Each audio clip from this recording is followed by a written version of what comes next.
How's it going, everybody? I'm Levi Smith coming at you live from the Score Studios in Toronto, and the big dance is finally here. The bracket is out. I'm joined by Zak McDonald and our certified ball knowledge expert, Tyler MacKillop. And we are breaking down the entire bracket.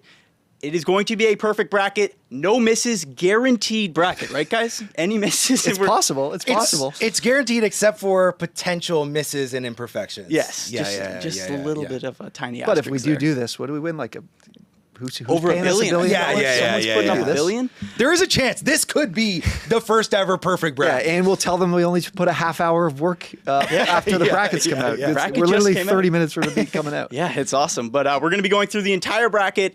Listen to Tyler. I'll tell you that. He knows everything about all 68 teams to the best of his abilities.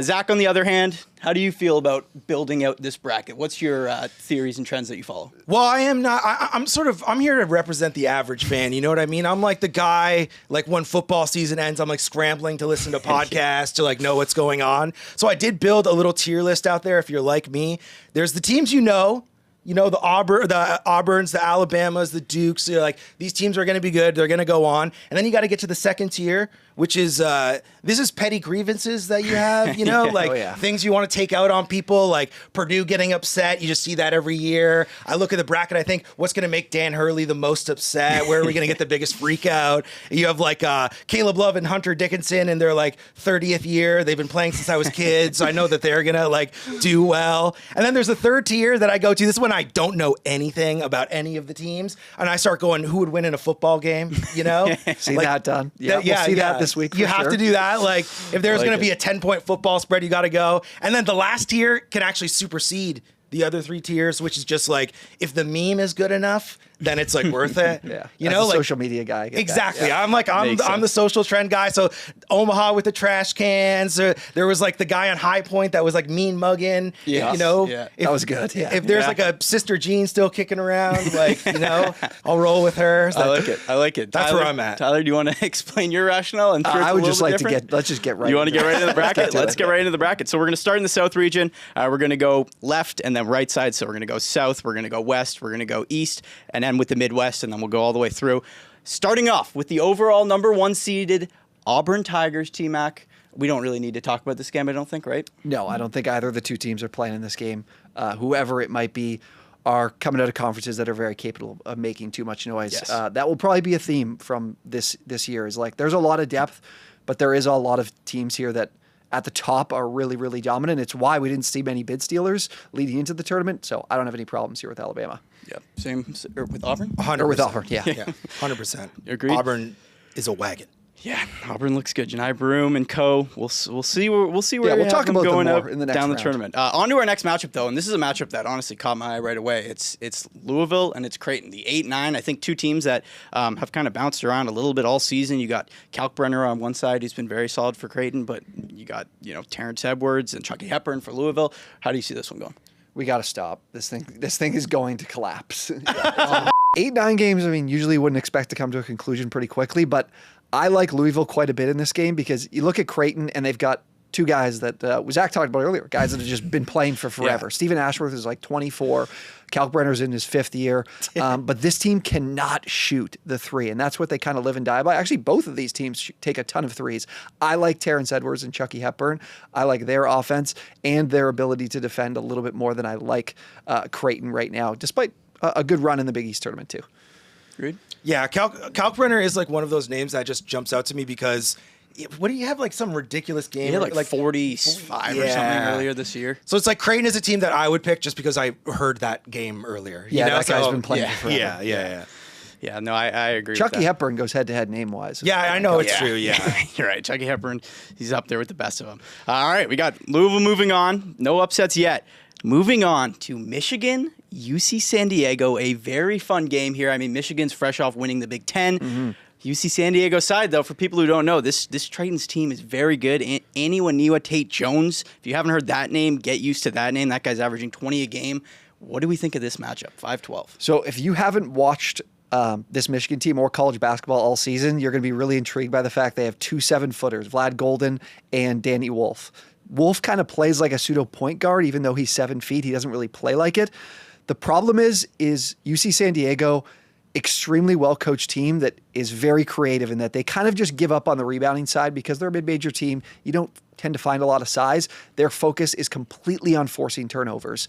And Hayden Gray leads the country in steals. And this is the problem for Michigan is that they turn the ball over far too much. Vlad Golden's really sloppy with the ball. The two-man game can be scary for a lot of undersized teams, which the Tritons are.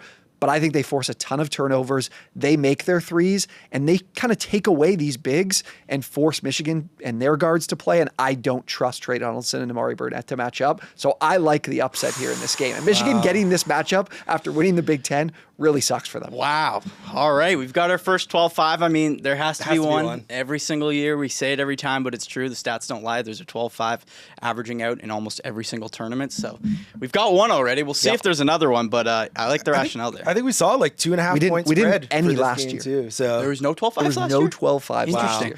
Zach makes a good point, though. The fact that the spread on this game, for those who are following the Vegas lines, is just as tight as we think it's going to be. Telling. It's telling. It's very interesting. But moving on, we've got another one of these SEC teams. By the way, record-breaking number of teams from one conference in the tournament this year. 14 SEC teams made it. Oh, that's sorry.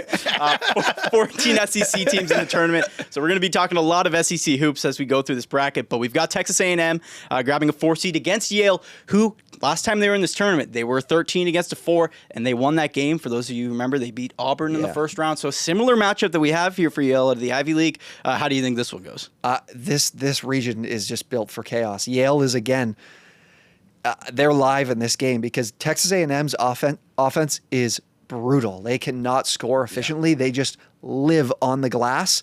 Now, Yale did lose to Minnesota early in the year, which is not a good sign, but they can score from three. They have a number of three-point options, Bez Mebang being the top guy there. But what I do like from this Texas A&M team is obviously those second chance points they can get on the glass. I don't see Yale forcing a lot of turnovers in this game.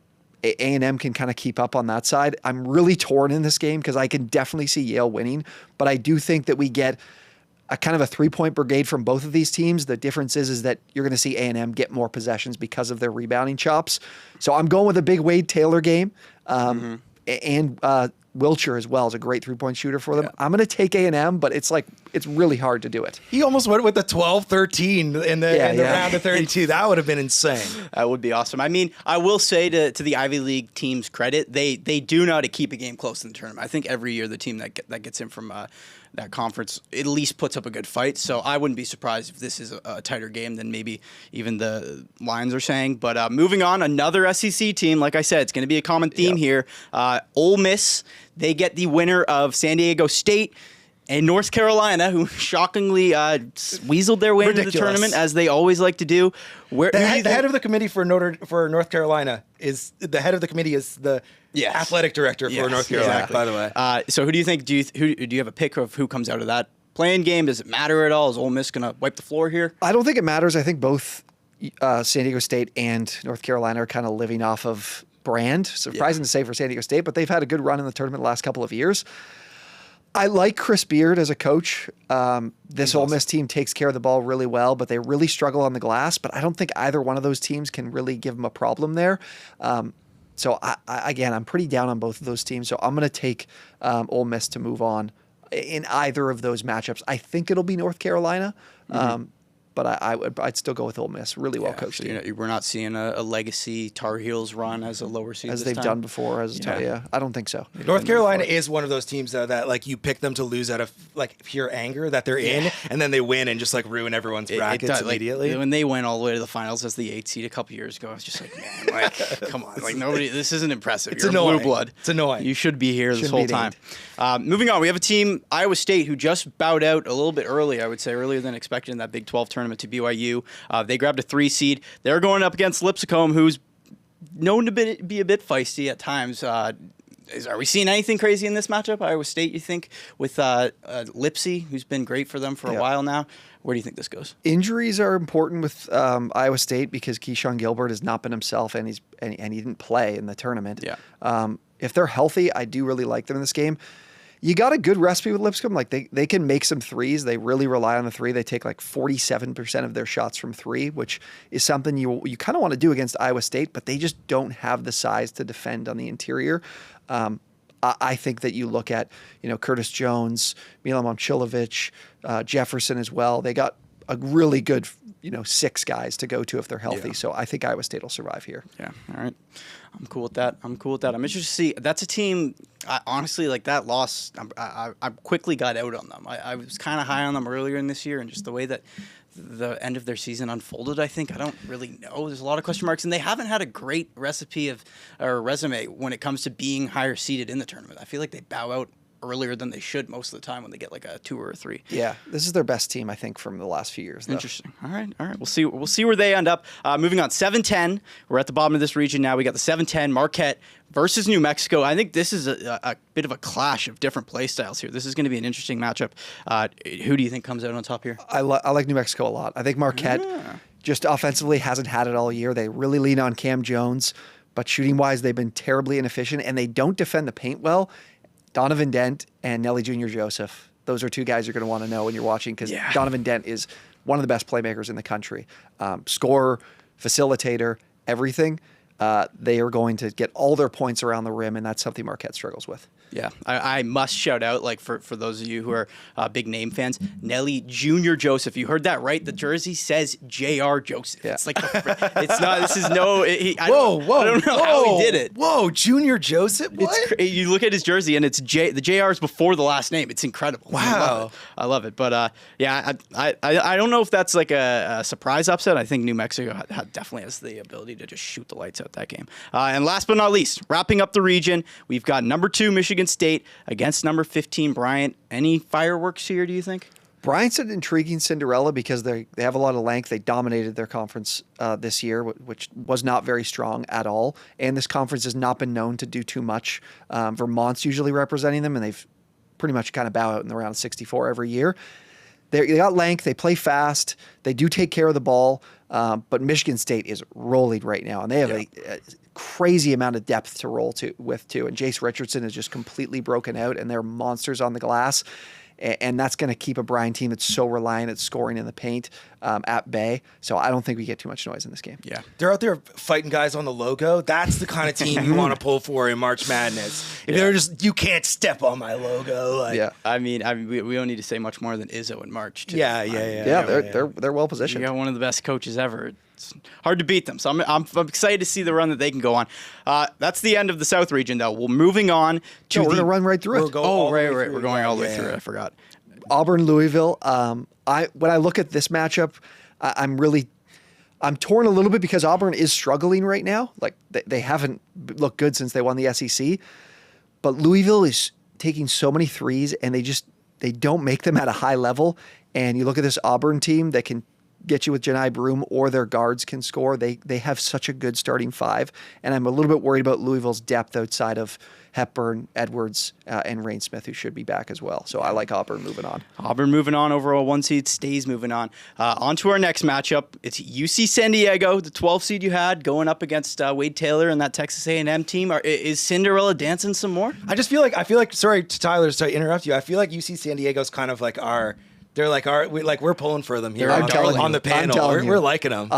Tyler McGuy in this game. This is going to be a 3-point contest because these two teams just take the paint away, force you to shoot on the perimeter.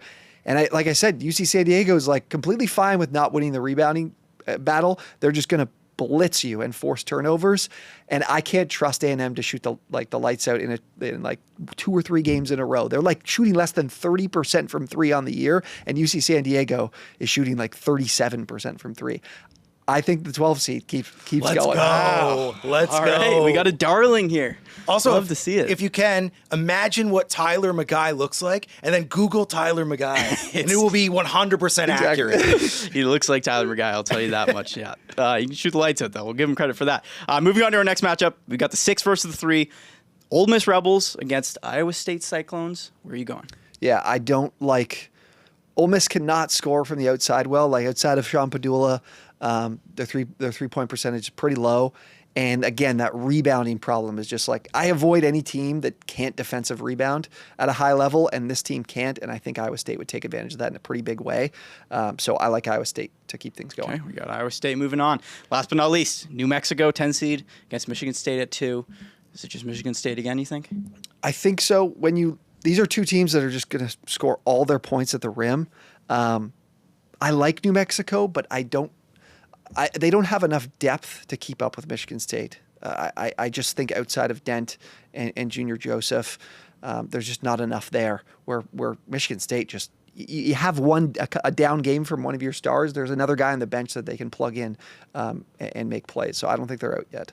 All right, we got Michigan State moving on back to the top of the bracket, and I will say, we already have a double-digit seed in the Sweet 16, which is important to note because since 1985, there's only been 2 tournaments where the Sweet 16 has no double-digit seeds. So I'm glad we checked that box off already. But I believe this is probably the end of the road for our darling UC San Diego. Boys, I don't think I could take this UC San Diego team out of the tournament just yet. Oh, I mean, no! You talk about this is what they do. They take away your bigs and force you to score on the outside. And yes, this Auburn team, Miles Kelly, Denver Jones, Chad Baker-Mazzaro, they can score, but they do not score at the rate that Janai Broom does. And UC San Diego can just completely take you away.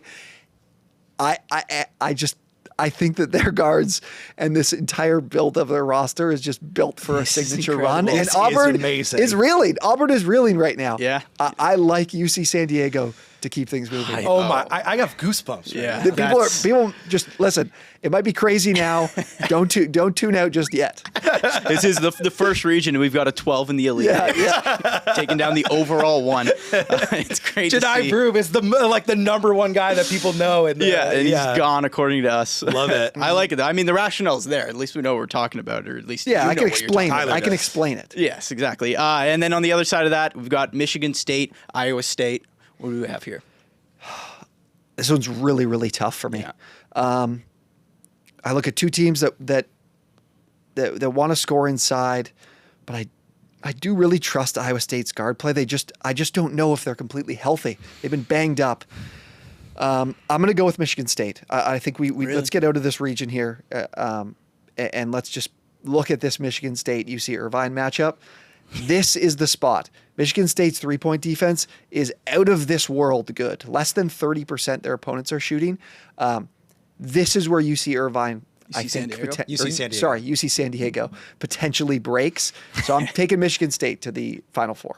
All right, Michigan State, winner of the South region. You heard it here first. Let's move on. Let's go to the West region, and I mean, talk about a region. This might be, I said it before we went on air here, but might be the best region I've ever seen. It's loaded. It's absolutely incredible. loaded. There's so many fun teams. All the way through. And it starts off with Florida, who's fresh off the SEC tournament win. Looks very good against Norfolk State. Florida, no questions here. Yeah, Norfolk State's not really your traditional mid-major. They kind of play through their bigs and attack the paint, and that's a recipe for disaster when you play teams that have way more athletes than you. Exactly. Florida moving on. Our next matchup, a fun one. We've got the back-to-back champs slotted in as the 8th seed now this year. Obviously, UConn had a lot of roster turnover, and it's been on full display this year. Danny Hurley is losing his mind every other night. So UConn against another one of these SEC teams who wasn't as great in conference, but is a very good team still because they're in such a good conference. Who's winning this game? I can't have Oklahoma. Jeremiah Fears, great player, great guard for this team, but they don't have size. They're horrible on the glass. I think they're outside the top 250 in both defensive and offensive rebounding. UConn's got some, they got some problems, which we'll get into, but they can rebound at a high level with Liam McNeely, some of their bigs and Samson Johnson. I just can't do it with this Oklahoma team. I question whether or not they should really have been in this thing. In the tournament, yeah. So I like UConn here despite their problems. Yeah. Any word on Danny Yeah, Hurley? yeah. For us, Danny Zach? Hurley thoughts? Well, I'm just thinking that this guy's running into Florida in the round of 32. He could be coaching Luka Doncic in Los Angeles right now. The way he behaves on that court, could you imagine? Game 40 of the regular season? Oh my God. I need there to be a freak out. If there's not a freak out, I will freak out. Yeah, there will be one soon, I think. Yeah, in this tournament. I think we might get another one from him. Moving on. This is a matchup, I think, this kind of speaks to this region because I think this is going to be a very fun matchup. This Memphis-Colorado State team. You have two absolute ballers on each side of the floor. PJ Haggerty can get buckets. He just dominated the AAC tournament. And then you got Nick Clifford on the other side, another just bucket getter. So I'm excited to see what you think of this. I'm high on Memphis. I'll say that. I think that they kind of steamrolled through that tournament. They're not in the best conference, but I think 5 is a little bit of an underseed for this Memphis Tigers team. It's hard to figure Memphis out because, again, the AAC is just, it's kind of terrible. Yeah. But Memphis has, like you mentioned, Haggerty, and they have some good bigs too with Cisse. Remind me who the other guard is that I'm forgetting they have there. But there's 2 problems they have that really will end their season. Turnovers, as good as those guards are scoring-wise, they don't handle the ball too well, and defensive rebounding. They're like 301st in defensive rebounding, looking at my numbers here. Again, I got 68 teams to get you guys. I can't know absolutely everything off the top of my head. The guy is the supercomputer. It is running right now. And I want to know, if anybody is out there with any little nitpicking in the comments, I will be out there defending Tyler I'll miss something. death, okay? It's a lot of teams. Colorado State can't take advantage of those 2 things, unfortunately. And Clifford's, he scored 24 plus in 5 of his last 6. The guy is a baller. But getter. I don't think the matchup's great for them here, so I'll take Memphis. Dine, I don't know how to say this guy's name. I've seen him before. Dine Danger. Yeah, he just Danger. snapped in that final game. He had a huge monster style line. Tyrese Hunter was who I was forgetting. Tyrese Hunter. They have Jourdain too. This Memphis team is they got some names. Good names. It's put together quite well. So we'll see how they fare. But moving forward, we've got Maryland team that I believe you're quite high on. I am. Matching up against Grand Canyon. Is this a bad matchup for Maryland as a 4? What do you think? Not at all. Grand Canyon's got a ton of their guys back from last year when they beat St. Mary's and played Bama in like a super fun game, but their offense is horrible this year. Ty Grant Foster has kind of carried this team. He's a former Power Conference player. Or last year he carried them. This year he's shooting like sub 40% from the field. He's like 21% from 3. This offense can't keep up with Maryland. We'll talk about them more later, but I don't think this one's close. Yeah, I think it's important to note if you're building out your bracket, like Grand Canyon is such a school that you want to be your darling, and you just think of Grand Canyon, you think of like they're scoring 90 a game. They're not doing that this year, so stay away from Grand Canyon is my 2 cents here. Yeah, I would agree. Good coach though, Bryce Drew. Good defense. He's a good coach. Good coach, good defense. Not this year, buddy. Moving on. 6-11, we have Missouri, who's been ranked all year. Been a very solid team in that SEC team behind Caleb Grill, Mark Mitchell, matching up against a very mainstay when it comes to the underdog department in the Drake Bulldogs. I mean, the way that they've retooled that program, it's like a D2 team, basically, and they're elite still. So how does this matchup go? Is this a bad matchup for Missouri? Because I think it's more of a bad matchup for them than the Maryland one was with Grand Canyon. When you talk about Cinderellas, I love teams that are slow. They condense a game. They play at a really slow pace, and it makes it so that if you're that higher seed, you can't afford mistakes because there's only so many possessions left in the game. And that is exactly what Drake is. They're the slowest offense in all of college basketball. Bennett Sturts has had an incredible year. Like, we're talking since Larry Bird in that conference type of player. Not even joking, numbers-wise. Bananas. Yeah. The problem is, if Mark Mitchell's healthy for Mizzou, they should crush them. He should crush them in the paint. Yeah. That's my big problem because Drake is a team that kind of turns the ball over a bit, can't keep themselves off the opponents off the foul line so they can get into some foul trouble. Mizzou's all offense, no defense. This game is going to be low scoring for Mizzou, which will make them uncomfortable. But I do think there's a problem there with this particular matchup if Mitchell's available and healthy, because he got hurt in the SEC tournament, but he is expected to play. So right now I'm going to go with Mizzou. Yeah. It's early in the week though. Yeah, Mark Mitchell is expected to play though. You are right about that. So I do want to say, from a pop culture perspective, for non-ball knowers, Drake traditionally has been a team that people advance because it's like, oh, Drake, the rapper. But I think for the first ever time, it's going to flip, and people are going to be like, oh, Drake, they're definitely losing. True. I forgot about that. That's a big pop culture trend that's going to be going on this year. Very interesting. I'll be following that. On to the next matchup, the 3 versus 14, Texas Tech versus UNC Wilmington. Texas Tech, who just kind of mailed it in their conference tournament. They just lost in the semis. Didn't really care about it. How do you feel about this Texas Tech team? Yeah, they sat some guys who were a little banged up. I don't think it'll be a problem for them when the tournament comes this week. Very quickly, Texas Tech. I don't want to get into JT this one Toppin, too much. This team's stacked. Enough said. And now moving on again. We got more difficult one to talk about. Yeah, These last two games are crazy. Talk about this region, because we have back-to-back champs seeded at 8, and we have the preseason number 1 here seeded at 7, going up against Arkansas in John Calipari's first year. I mean, what a matchup we have here down at the bottom. Kansas, Arkansas. Who wins this game? This is really, really difficult because Kansas is kind of just, they're dead to me almost, to be fair with you. Wow. Like they're not. Every game, it feels Hunter Dickinson has been my dominant. God. Their defense is good, but their guard play's just not there. They don't have depth. AJ Storr, he was like the top 2-3 recruit in the transfer portal, and they're just not playing him. If you remember him at Wisconsin last year. I like Kansas in this game. Arkansas is bringing back Boogie Fland. And they were 0-5 in conference play until he got hurt, and then they just completely turned things around. Yeah. Inserting Fland into this team, which they do need to do because they're not very deep, could be a bad omen for this Arkansas team. Okay. Even though Coach Cal defensively, this team's actually been pretty good. They've been okay. Yeah, they've been solid, especially again in the SEC. But Kansas moving on here, no problem. Yeah. And rounding out the region, what a fun story this team's been. St. John's, Rick Pitino. I mean, the guy can coach, and they're going up against Omaha.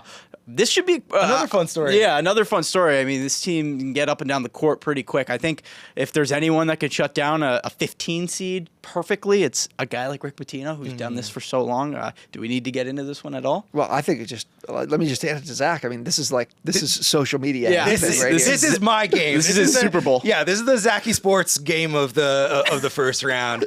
Because it's like I was waiting when the bracket got released. I wanted Omaha to have a chance to advance because you want to see what they're going to do to the trash can. But you can't not have Rick Pitino go on. You need to see the suits. You need to see the quotes. He had like a quote where they're like, this is the first time St. John's done this in 40 years. And he was like, I'm 25 years, 40 years. I'm a young guy. I wasn't around when any of that's happening. Like every game he's got like a banger that comes out. So it's like, you got to take St. John's because of Rick Pitino. And it's unfortunate because we wanted Omaha to be the Cinderella. Yeah, the Summit has been awful in the NCAA tournament. They just get boat raced. Yes. They play no defense. Yes. And that's what Every St. single John's lives by is their defense. Yeah, they're beautiful. All right, back to the top. We go back to Florida UConn. Kind of a fun matchup here for a second round. Florida UConn. Where are we going here? Yeah, so this is where I'll get more in depth quickly. And let's get through this region. But Florida has elite guard play. Walter Clayton, Elijah Martin, Will Richard. Martin was with that FAU team that made a run. Clayton's been a veteran player. I believe he's in his 4th, 5th year now. Yeah.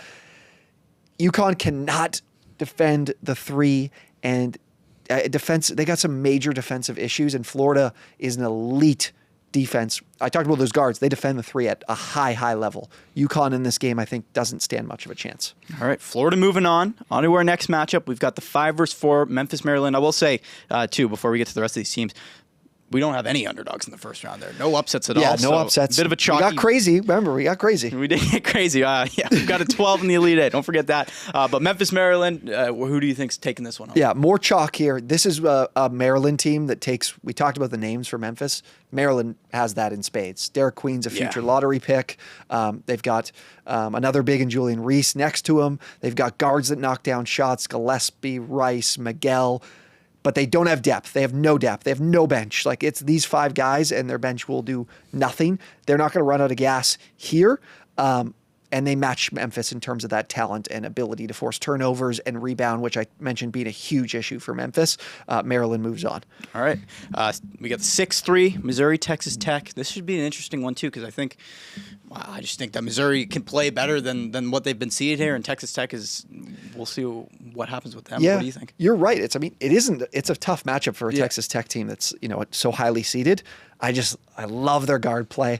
Yeah. They are a team that's defensively responsible. JT Toppin is a star. I think he's the best sophomore in the entire country. So good. I just have concerns with Mizzou defensively that I can't get over. Caleb Grill's gone cold. Tamar Bates has kind of heated up a bit. How healthy is Mark Mitchell? The defense is a huge concern for me, so I like Texas Tech. Texas Tech moving on. And finally at the bottom here, Kansas, St. John's. Don't tell me Kansas is winning. Is Kansas winning? So I mentioned the importance of St. John's defense. These are 2 teams that defend the paint at a super high level. St. John's is worse, a lot worse than Kansas when it comes to 3-point shot making. That's like their Achilles heel, and Kansas really kicks you out of the paint and forces you to make those outside shots. And as much as Kansas has struggled turnover-wise, like St. John's is going to take advantage of that. Zeke Mayo, DeJuan Harris, they've had the other kid off the bench, Coit. Yes. Right? He's been money from three the last couple of weeks. I think Kansas makes more threes in this game, and they knock St. John's out. I know Kansas we're all down on, and we're all really high on St. John's, who just run the Big East. So sad. But I like Kansas in this game. It's crazy. I was waiting for them all year to turn it around and be the preseason one we were waiting for. And it got to a point where I'm like, all right, I guess they're not doing it. But here you have it. You think they finally right the ship and look like the team that they were at the start of the season? I think they do. Okay. I think they do. Okay. All right. Moving back to the top, we got Florida squaring off against Maryland. This should be a really fun game. Who do we have coming out on top here? Yeah. I think this is the key here is for Maryland. They're going to get this is a Sweet 16 game, so they're going to get the week of rest for those starters that are just going to be playing 35 plus minutes in like a span of 3 days. They have the matchup when it comes to they match up really well in terms of being able to score from the outside, but Florida really does a great job of taking that away. They've got two talented bigs. Derek Queen can take over a game. Florida just has so much depth. So many players. So many options for them to go to. We haven't even talked about Condon yet. He's been Condon's been great. The other big they have there, his name's a lot of letters that I'm forgetting right now. But I like this Florida team a lot. I think they're just so experienced. The blend of experience and just pure talent. I'm going to take Florida here. Yeah, I don't think that after what we did with Auburn, I'm okay with Florida getting to the Elite Eight here. And then wrapping it up, we got a Big 12 matchup on our hands here. Texas Tech against Kansas. What do you think? What do you think about this game? We already seen these teams play. Yeah, I think I don't want to take Kansas at all. Like I'm so sick and tired of them, but at the same time, we've got them here already. I mean, maybe they did right the ship. Maybe they do go on this run. So I don't think it's that crazy to go with Texas Kansas. Tech beat them at Allen Fieldhouse, and that's always tough to do. I think Texas Tech has better guards. You look at it like Elijah Hawkins, Chance McMillan. They don't need to score through Toppin every night. They took 43s in this game they played. Toppin actually was in foul trouble, didn't play the entire second half. They still beat Kansas. Yeah. I like Texas Tech. All right, we can go with Texas Tech then. You want Kansas out? We'll get them out. No, get them out of here. They're not the same team they were. And then lastly, Florida, the one going up against the 3-seeded Texas Tech. Who do we have? These teams are so similar. I wish they were not in this same region. Yeah. I like Florida. I think Florida's just on a path here. Yeah. I know they won the SEC, which is the best conference in college basketball this year. I think they keep moving. I like it. All right. Just like that, we're done with the West region. So far, we've got Michigan State and we've got Florida. Yeah, top seeds. We still got top seeds. Still got top seeds. We do have UC San Diego, but we're moving on to the East region now, where we've got second best team in the tournament, Duke Blue Devils. First game here, going up against American and what is that? Mount St. Mary's. Yeah, Mount St. Mary's can't score. Yeah. All defense. I think American will beat them, but American is a super reliant, 3-point shooting team that I just don't see you keeping up with Duke in that facet. Plus, they're in the same. Colgate's been representing that conference for forever, and Colgate again, another team that just would never win a round of 64 game. No, fun 14 to throw on your random bracket, but it's nice. I've heard of the toothpaste. Yeah. It ain't happening. Duke though, who's the guy to hate at Duke? Is there one? True, you can't hate Cooper Flag. Yeah. Cooper Flag's not a hateable player. Duke is they're really likable this year. Actually, they are. They're also number one in the Ken Pom rankings, which is usually I'll just take the Ken Pom rankings and that's who I pick to win. Yeah, they're out of this world. No, I think Coop will be okay. He's young. He'll heal fast. Yeah, we'll get to Duke later, but very, very good team. Don't get anybody wrong there. They're blowing out that one. On to this 8-9 matchup, and another 8-9 that I'm quite intrigued by because you have another SEC team. It's the same thing we've been saying this whole time, but a Baylor team that I think just should have been better this year, and they kind of... They have a lottery pick. So I'm I see a lottery pick, VJ Edgecombe. He's so good. And I'm this could be one of those situations where a guy just lifts his team all tournament. And some SEC team is going to make a run because there's 14 good teams. So it's they're going to be underranked and some team is going to make a run. So how does this matchup work? Josh Hubbard is kind of that guy that could do exactly that, of just carry you through 2 games because he's a great scorer. But these two teams are the exact same. Honestly, the exact same. They don't rebound. They take a lot of threes. They have good guards. Norchad Omeer's at Baylor. He's been making his rounds since he was Miami days when they made the Yeah. Final Four. But I'm going to go celeb pick to Zachy Sports here because I couldn't care. Like, honestly, Celeb flip pick. a coin. I don't know who wins this game. Baylor, Mississippi State. doesn't matter. Winner plays Duke. I don't think either of these teams are going anywhere. So who do you go with? I'm gonna go with Mississippi State. Mississippi State. got Yeah. Mississippi State. State. Shout out to Brandon Walker. You know, like, There you go. Yeah. Brandon Walker pick. Moving on. Oregon, the 5 seed against the 12 seeded Liberty. Is this a bad matchup for Oregon? I think it could be. Liberty's dangerous because they have Cade Matheny, who just was on fire in their Yes. Conference USA tournament, and high volume 3-point shooting team that also defends the 3 at like a top 3 rate, I believe, in the country. But Oregon's not that team, and this Oregon team has won their round of 64 game 8 straight times Dan under Altman. their head coach. Altman is a machine in Yes. the NCAA tournament. He's just very quietly very good.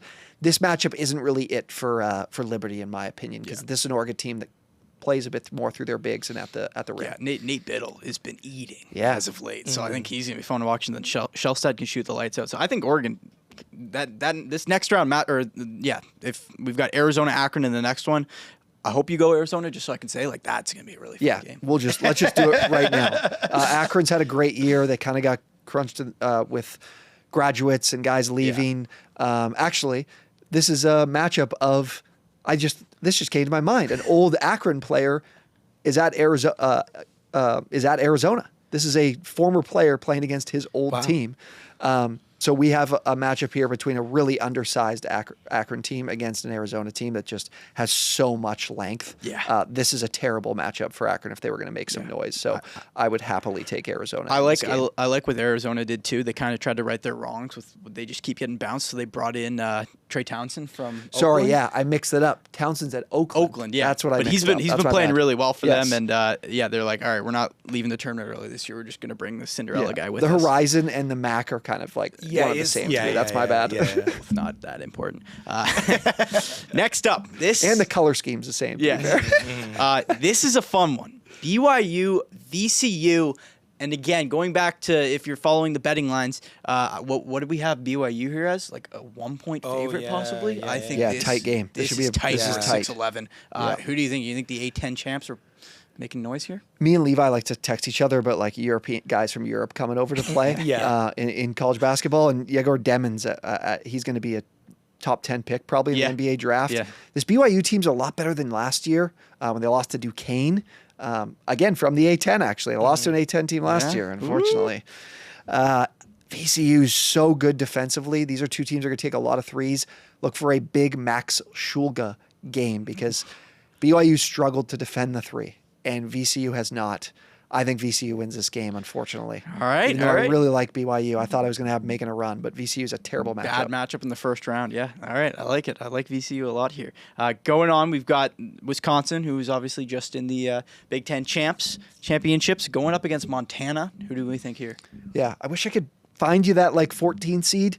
This probably isn't it for me. Wisconsin, a Montana team that just does not match up well defensively. Yeah. And Wisconsin can go shot for shot with them, no problem. Again, So they're I'm going to go Wisconsin. About 17-point favorites, which is a crazy number for a 3-14, but just speaks to where this Wisconsin team's at. Tanji. Love Tanji. Yeah, John Super Tanji. good. We've got another good, interesting matchup here with the 7-10. St. Mary's against Vanderbilt. St. Mary's definitely dropped, I'd say, after losing their conference tournament, you think? Like, Yeah, I thought they would be higher seeded than this. This is tough for them considering they Underseeded beat St. Gonzaga Mary's 2 out of 3 Yeah. games, except for obviously the all important conference championship game. But Vandy kind of has magic. They've had 3 or 4 court stormings this year. They've beaten some big teams in the SEC. My problem is that they're really streaky, and St. Mary's is as steady as they come. A lot of length, defend at a really high level, and are going to crush Vandy on the boards. So I just don't think Vandy's going to have enough possessions here if they're not efficient offensively to win this game. So I think St. Mary's and their steadiness wins out. I like it. I want to see Vandy advance and get the rare college football, college basketball upset like duo double versus up. Alabama. Yeah. Yeah, we got the last one there. Alabama, Robert Morris. Alabama, man, they're so good. They're just a basketball school now too. Yeah. I mean, They they've been are. so good. Mark Sears, Grant Nelson. I like this Alabama team again. Yeah, I'll take Alabama. Yeah, you think so? Bobby Morris, good year. Yeah, I don't Okay, have all too right. much on Bobby Morris. They shot it really well in the conference tournament. They were the number 1 seed going into it. Yeah. Maybe they can shoot and keep up, but Bama is a tough team I mean, to if you talk keep up with. about a bad matchup for anybody who likes to score and be fast paced. Mm-hmm. So Alabama. Moving on, we have one underdog there. VCU taking down BYU. We're getting into the round of 32 now. Duke, Mississippi State. We've got Zach Cinderella, celebrity pick here. Mississippi State Mississippi State based on nothing. going up against Duke, who should have Cooper Flag back. Conconupple, really good Duke team that we have here. Where do you think? I would imagine Duke. I would Yeah, think. even if Coop is out in this game, which I think he'll play, you're looking at like a Tyrese Proctor to take big advantage of from three because Mississippi State has really struggled defensively there. And then a guy like Conconuple's been great. Come on, Malawach. Like you talk about Coop, and then you go to Malawach and Knipple, who are also freshmen. Like this team is loaded. Knipple's like a hate candidate. He could He kick is. somebody or something like Yeah. that, you know? He made quite the comment after the UNC win about how when he was at the free throw line, they asked if he was under pressure, and he goes, "No, I was just I just told can't remember who to not commit a lane violation." That to lose the game. All right, I'm locking in the hate on Knipple. So There we go. All right, we found our hate candidate. Perfect. Duke moving on to the Sweet 16. Oregon, Arizona. I said it was going to be a fun one. I think it is going to be a fun one. Who comes out in this one? I think it's high scoring, probably, right? Yeah. I think this is a spot for Arizona where their defense will be Oregon's offense kind of plays right into the hands of their defense because you mentioned Biddle. They like to score at the rim. Arizona has so much length to be able to defend. This is a pretty good team. Like Caleb Love is the name everybody knows, but all these other contributors really make them go. I think that they'll make it through Oregon in quite a game. It should be quite a game. Yeah, like it. All right, VCU moved on as the underdog. They're taking on Wisconsin. Who do we have here? Yeah, this is a Wisconsin team that'll hold their own a bit more defensively as opposed to BYU. So I think in terms of matching up shot for shot between these two teams, I like Wisconsin. John Tonje, like you mentioned, incredible scorer for them. He's a 6th-year transfer, who's been on a couple different teams. Blackwell is a scorer. Klesmit. This team's hot and cold, but I think in this game they'll be just fine.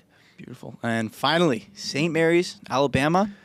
Yeah, we've been talking a lot of chalk. I think Bama is a fraudulent team. Whoa. Mark Sears has not had the same year from seasons past. This Alabama team and their offense is not as good as it was last year. They tried to get better defensively by adding Omarui up front. Yeah. Grant Nelson is banged up. He hurt his knee, and the quote from Nate Oates was not good. He mentioned something. He's like, I don't think it's his ACL. And once I hear that, I'm like, I don't think this guy's going to be back. I don't think he's playing. That would be a huge hit for them because you got to be able to, against St. Mary's, be able to match up with their bigs and their length. And I'm worried about Alabama being able to do that. So this is a fast and extremely slow. This game will be quite the battle stylistically. St. Mary's pulls the upset, gets to the Sweet 16. Yeah. Again, honestly, like I like this pick a lot just in terms of like trying to find a spot to take a bit of an underdog, considering the fact that like I think St. Mary's is an underseeded team in this tournament. Yeah, I I think think so. this is more like a 5-2. Yeah. If anything, if they hadn't lost that last game of the year. So Yeah. It's hard not to get Alabama beating Auburn in that like super hype, like you feel the roar of the stadium. Like it's hard not to get that out of your mind when you're thinking about them in the tournament. Yeah, exactly. All right, back to the top. We're on to the where am I at? The Sweet 16 here. Sorry, Yeah. Duke, Arizona. Duke again. This is going to be a good one too. I've been a hater of this Arizona team all year, but they've proven me wrong for the most part. I think Duke, in terms of just taking away the paint, forcing you to score outside, that's what both these teams do. I will take Duke over, there's a patented Caleb Love 3 of 17 from the Stinker. field game. Yeah. That happens. It happens. Yeah. And I could definitely see Playing in this against a game. former rival. Yeah, that's true. Yeah, against That's his true. former rival. That is very true. Who Lights- he beat, though, It's in true. the Final Yeah, Four. I think Yeah. lights might be too He bright. might- for him. maybe he will cook in this game, and I'll be very wrong. I agree though. I think Arizona's been so hot and cold, and like sure maybe they'll get hot at some point, but if Duke's a team that can just make you cold. Caleb Love will literally lose his team a game. I hate to be mean to the guy, but he will do it. Shoot them out of it. He's been winning them 12 games years. And then the bottom side here, we've got Wisconsin the 3 against St. Mary's the 7. Is St. Mary's run continuing, or is Wisconsin a little bit too battle tested for this team? Wisconsin has the ability to defend the paint and take away that interior scoring from guys like Saxon, Augustus, I think it's Marciulonis, right? He's been a great player for them this year. They lost a lot of depth. They're one of those teams that doesn't have a lot on their bench that they can go to. And by this time of the tournament, I think Wisconsin can defensive rebound, defend the paint, and they'll be a team that can score outside like Bama does. But they'll do a better job defensively in this matchup, so I'm taking Wisconsin. All right, and then that sets the stage for an Elite Eight here. Duke, Wisconsin. Who do you go with? Yeah, I'm going Duke. I get this team is just a freight train. Remember, they beat Auburn earlier in the year despite the ACC play where they haven't played much of anybody in that conference. I'm taking Duke in this one. They're so good. Yeah, nothing really else to say. So we started off the video hot, but that's back-to-back 1 seeds now. I mean, it is still a 2 seed on the other side with Michigan State. Going to our final region, the Midwest, where Houston grabbed the 1 seed. They were going up against Southern Illinois. Fun story with them, but Houston cakewalk, I would imagine. Yeah, SIU Edwardsville, first time in the tournament. Rayshawn Taylor has the program record. He's one of those guys that stuck around all 4 years at a small school. Impressive to do Finally that. got there. But they won't be playing any more basketball. Tyler's dropping SIU players, stats, numbers. What are we doing here? This is unreal. You got to give him something. Locked Some of their in. flowers, yeah. But no, this Houston team, we'll talk about them a little bit because they might be down a good player. We're still uncertain about that. But we'll see how that progresses. On to the 8-9 matchup. Again, like these 8-9 matchups are honestly great because we've got Gonzaga against Georgia. I don't really know what to say here. Like these are two very good teams that I think are probably a little bit undeserving of these spots. But how do you think this one goes? Graham Ike too much for the Bulldogs? This one's pretty quick for me. Georgia's very young in terms of Silas Demery and Asa Newell are sophomores and freshmen. Turnovers are a problem for them, and Gonzaga's just completely veteran laden. When you talk about Ike, Nemhard, Hickman, Battle as well, I think that they'll take care of a young Georgia team. Perfect. I like it. Going on to the 5-12, we have Clemson, who is the only ACC team to beat Duke this year. So they've got a decent-looking resume. They're going up against Will Wade and McNeese, though, who, I mean, talk about what he's done to that program. Very fun school. Do we have another case of a 12 over a 5 here? I think this might be a chalky 12. I think Zachy Sports probably has McNeese winning this one. Well, he's seen the guy that brings him into the game. Yeah. That's all I needed. The speaker who's signing NIL deals. Yeah, that's all I think I that needed. says enough. But what do you think? I think this is a good Clemson team. Yeah, so Will Wade said it himself. He said, if we're going to, a team, who do we need to, they asked who he needs to match up with in the tournament. He said, someone undersized that we can force turnovers against because that's their bread and butter. Like they're an undersized team that just hounds the ball. Clemson's got length with Shefflin and Lakin, good guard play as well. I don't think that this is a matchup that is one of those ones that fits a criteria for Wade. There we go. It's almost one of those scenarios because you get it all the time. Everyone loves the 12-5, and you almost start to feel like you're the sharper guy. You're on the right side when you're picking the 5. So for those of you who want to feel like that, side with Clemson here because I think they're winning this game. On to who they'll be playing in the round of 32. We have the Boilermakers, who, credit to the Boilermakers of Purdue, lost one of the best college basketball players ever, and they've been very solid this year with Braden Smith, Fletcher Lawyer. Going up against High Point, which is a meme team, as we like to say. The guy was mean mugging. Yeah, we could get our like Doug Eater, our like Jack Golke. Like we could get that from High Point this year. This High Point team is fun. Do you think they have what it takes to pull off the upset? The meme does roll on. Let's go. There we go. They have a crazy amount of depth, and they have a lot of guys that transferred down from power conference teams. So there is talent on this roster. The thing is with Purdue is they don't have a lot of depth. They rely so heavily. Braden Smith, who many will remember from their run last year, Fletcher Lawyer from last year as well, and then Trey Kaufman-Renn stepping into the Zach Edey role. They don't defend the around the paint in the paint well because they don't have the same type of size, and I'm worried about their lack of depth. High Point was trailing in the Big South Conference Championship game, and they went to their bench, and they kept their bench in for the entire second half, and they overcame a 15-point deficit to win that game. This team is super deep. So I think they win this game because I think they can just overwhelm Purdue. I like it. All right, we have a top 4 seed going down, and I'm glad you got that out of the way because 15 of the last 16 tournaments, a top 4 seed has lost in the first round. At least there's our one. Happens at least once, so we've got our one. Going on to the other side, Illinois versus the winner of a very good playing game here in Texas. Xavier, are we going with either or are we going with Illinois? Yeah.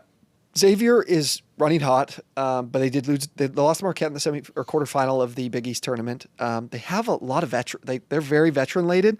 Texas, though, is too. They have a lot of experience, and Trey Johnson is going to be a top 5 pick. He is an absolute bucket from all over the floor. I think Texas wins that game, and I just despise this Illinois team. They take so many threes. Brad Underwood is just losing his mind every other night on this team that just refuses to play in the paint despite their length. Kasparis Yakachonis is another lottery pick type of guy. Yeah. They're shooting like less than 32% from 3, and they take like 45% of their shots from there. It just drives me insane to watch. I think Texas and their veterans, a lot of guys who have been to the tournament before, Caden Shedrick being one of them as well. I think they can take care of business here and knock off Illinois. I like it. Illinois basketball's never been the same since they lost Kofi Coburn. I'll say it. They've turned into like we're only going to shoot threes. We don't have anyone to back anyone down the paint. I think it's starting to hurt them. So I'm okay with that pick. We've got Kentucky grabbing a 3 seed, which I thought I don't know. I didn't know how to feel about that. Just this Kentucky team's different without Calipari. I don't really know how to explain it. They're good, but they're banged up. Lamont Butler, they said he's going to play. He's a key piece for them. Jackson Robinson's out for the year, which really stinks. Troy, though, 2 things I hate. You turn the ball over, you don't defensive rebound. That's them. Unfortunately, your season. Eat it, Troy. Eat it, Troy. That's why you're a 14. Yeah, get out of here. And we've got UCLA against Utah State. A bit of a wild matchup here at the 7-10 spot. What do we think of this one? UCLA is a team that Mick Cronin, their head coach, has been was really frustrated early in the year with them, but they've responded.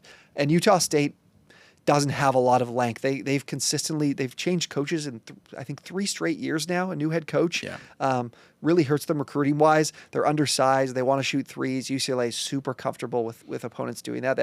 They're open to it. They want you to do it. And Utah State can't defend the paint. Tyler Bilodeau, big game in this one. I think UCLA has no problem moving on. Yeah, Utah State did. They just got dog walked by Colorado State. That was like the worst probably game that they could have before the tournament started. So. Do you think some of these names Tyler's just making up? And, like nobody's gonna notice. You could slip in somebody here for Wofford because I'm sure nobody's gonna be calling you out for that. The last round of 64 game here, Tennessee Wofford. Tennessee by a billion. Yes, they do have the granny style shooter. I don't know if that changes things. And Wofford's a team that is running hot right now, and I know Tennessee's playing well, but Tennessee, this is a Wofford team that loves to shoot their threes. They were making them in the conference tournament. Tennessee forces opponents into a lot of threes. Wofford's actually a really responsible rebounding team because of Filowich, the granny shot free throw shooter. I could see this happening. I don't know if I want to do it though. But Tyler, you did tell me beforehand to remind you. There's sometimes a supercomputer like needs a little help. Yeah. Duke did beat Wofford 86-35 earlier this year. Okay. Okay. I'll bet. Forget 50 it. burger. Forget it. Tennessee. I'll say lost by 50. I'll say perfect is the enemy of good. You want to get too nitpicky, and Tennessee goes to the Final Four, the Elite kill Eight. you in your brackets when you're building them. So we're talking you off the Wofford ledge. Yeah. 86-35. Yeah, I think that speaks volumes. We had a couple upsets already in this part of the region. Back to the top, Houston Gonzaga. Where do we think here? I trust Houston's guards a lot more. If Juwan Roberts is healthy, that'll be massively beneficial. Yes.